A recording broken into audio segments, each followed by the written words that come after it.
ওরে শালা, এটা ডোবা নাকি দমদম?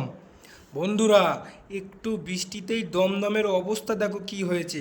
পুরো বুড়ে গিয়েছে একদম। বাসটার অবস্থা দেখো, বাস হাফ অবধি জল।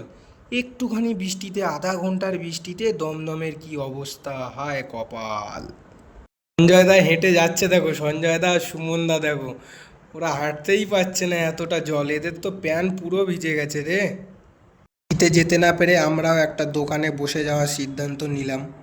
আবার কি খানিকটা বসে, দোকানটায় বসে আবার বেরিয়ে পড়লাম রাস্তায়। সারা জায়গায় জল, জল আর জল।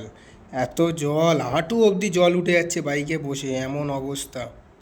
বৃষ্টিতেই যদি এই অবস্থা হয়, তাহলে এবার তোমরাই বলো, এটা ডোবা না দমদম?